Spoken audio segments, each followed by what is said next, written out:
Here we are, guys. Today we're going to talk about the Seagull at the Barbican Center. And well, there's a lot to say because it's a show that is an unmissable show. It's like five-star show. Um, Everyone knows it for the Kate Blanchett show, as everyone is crazy for Kate Blanchett. But yeah, I have to remind and say that the cast is amazing.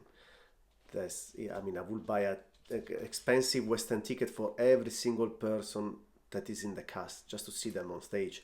But they're all there together, and that's amazing. Just a few names: Emma Corrin, Tom Burke, uh, Tanya Reynolds. I mean, it's absolutely wonderful. Just to talk about that, well, this specific show, this adaptation, this production, is heavily adapted. It's about Chekhov, of course, but it's heavily adapted because I noticed when I bought the program that it's directed by Thomas Ostermeyer, and it's the same person that directed was the Enemy of the People by Ibsen at the Duke of York last year with Matt Smith. And as I said, it's heavily adapted. They kept the storyline of Chekhov of the Seagull, but then they changed it entirely. I mean, there's so many critics, messages for the current situation in the world, political. Just give an example. I think there was a sentence about the Stop Oil group. So just because of that, it makes you think a lot, and you go home thinking for days. As I mentioned before, the cast is absolutely wonderful. So there is I have to say that there were two actors that were a big week for me, but I'm not going to mention them. I'm not that kind of mean person. But apart from those two, all the cast was absolutely amazing. Well, of course, Kate Blanchett, everyone is there for her, and I have a feeling. I don't know what to say, guys, because I have a feeling that she's kind of overacted, but then also she's playing a person that is very fussy, very self-centered, and that's actually it's right for the part. So I don't know what to say because when I saw her at the National Theatre, when was it? Well, before, I think it was before the lockdown.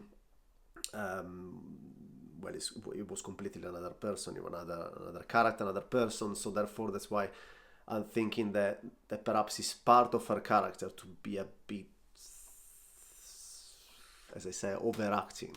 But apart from that, she's always an animal on stage. That's what I call her, an animal on stage, because she's so natural. She's a natural force, really, on stage. Who did I like after? Also, Emma Corrin. She's wonderful. I mean, I love the fact that she was more pure and innocent in the first part, and then when, as I'm sure you know about the Seagull, she's kind of been killed, used by another character. Well, she came back on stage scratching her arm like this all the time, and she just made me remember of a drug addicted on withdrawal, like keep scratching because she has the itch of the drug, and that was absolutely wonderful. um, I would mention all of them actually for anything that shocked me, but the one that literally made me lose the time and the conception of, again, made me lose the conception of time and space, it was Tom Berg. The only one actually that had a kind of a Russian accent, and there's a scene when he wants to interview the character of Emma Corrin, and but then at the end he's being interviewed by her, and I couldn't think about anything else that is word that is acting. So I didn't know where I was, what time, when. I was just taken away in another world by him. So again, he, as I said many times in another social network, he's right now my Roman Empire. I knew he was good because I saw him in Rosemersholm in 2019, I think, 18, at the Duke of York, and he was already amazing for me. He just confirmed me, and actually it was even much better than I thought. What do I want to say about him? Nothing. I'm speechless. What I want to say, the show is amazing, guys. I don't know what to say. Unfortunately, the show is quite expensive. Maybe for the cast, maybe because of the production, maybe because I noticed there is a tendency of raising the prices during the run. So it's, yeah, I have to say, if it's sold out, first of all, if you are able to find a ticket, well, it's going to be expensive, but it's worth it. So I suppose my recommendation is just don't see any theater for the next 6 months and pay the ticket for this show, because it's unmissable. Really, it's absolutely an experience. So to me, it's 5 stars, guys. Yes, absolutely, it's the best show I've seen so far this year. So grab the ticket, go to see it.